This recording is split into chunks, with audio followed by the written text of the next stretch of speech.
জুলাই পদযাত্রার অংশ হিসেবে আজ হাওড়া জেলার সুনামগঞ্জে পদযাত্রা করবে জাতীয় নাগরিক পার্টি এনসিপি। বৃহস্পতিবার রাতে শহরে এসে পৌঁছায় নেতৃবৃন্দের গাড়ি বহর।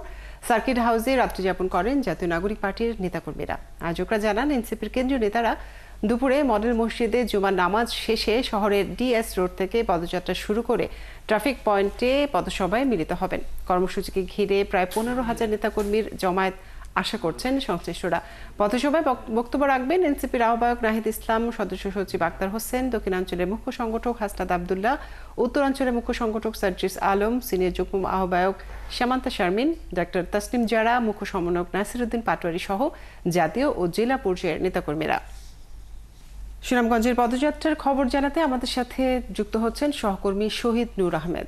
শহীদ নূর, এনসিপির নেতাকর্মীরা কখন সুনামগঞ্জে পদযাত্রা শুরু করবেন এবং তারা কোথায় কোথায় যাবেন, কি কর্মসূচি রয়েছে, বিস্তারিত জানাবেন। রাজহরি, ধন্যবাদ আপনাকে।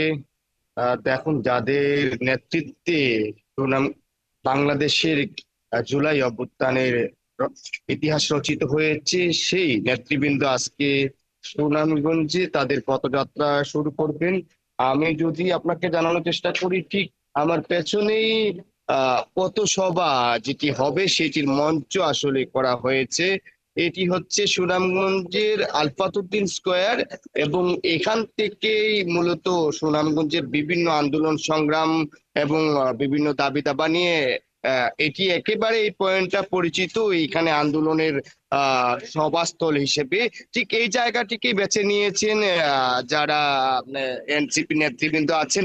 আমি যদি আপনাকে জানানোর চেষ্টা করি, এনসিপির এই পদযাত্রা শুরু হবে মূলত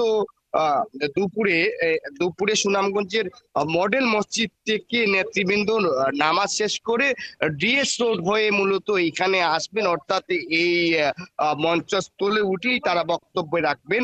আমি আপনাকে জানানোর চেষ্টা করি, গত রাতে আমরা যেমনটা জানিয়েছিলাম যে সুনামগঞ্জে এনসিপি নেতৃবৃন্দ তারা সুনামগঞ্জের যে সার্কিট হাউস আছে সেইখানে অবস্থান করছেন এবং আরো কয়েকটি হোটেল আছেন, তাদের কিছু নেতা কর্মী সেখানে অবস্থান করছেন।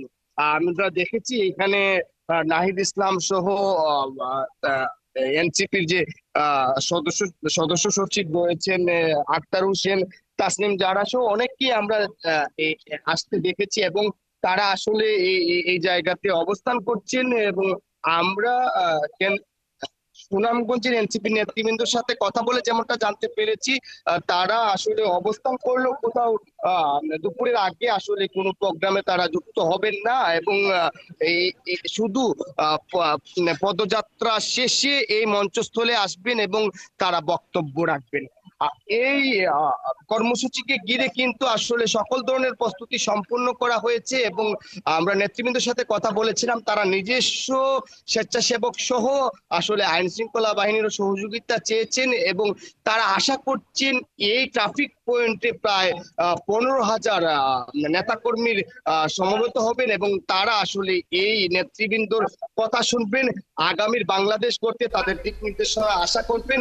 আমি কথা বলেছিলাম আইন শৃঙ্খলা বাহিনীর সাথে, সুনামগঞ্জের অতিরিক্ত পুলিশ সুপার জাকির হোসেন যেমনটা আমাকে জানিয়েছেন যে কোনো ধরনের নাশকতা বা অপ্রীতিকর পরিস্থিতি না হয় এক্ষেত্রে তারা নিরাপত্তা জোরদার করেছেন। আমরা নিজেও দেখেছি এই সভাস্থল সহ সুনামগঞ্জের যতগুলো গুরুত্বপূর্ণ সড়ক আছে সেই জায়গাতে সকাল থেকেই টহল দেওয়া হচ্ছে এবং সার্বক্ষণিক পুলিশ সর্বোচ্চ নিরাপত্তা ব্যবস্থা নেওয়া হয়েছে পথসভাকে ঘিরে। শহীদ নূর আহমেদ, আপনাকে অনেক ধন্যবাদ যুক্ত থাকার জন্য। দর্শক, সুনামগঞ্জ থেকে জুলাই পদযাত্রার খবর জানাচ্ছিলেন আমাদের সহকর্মী।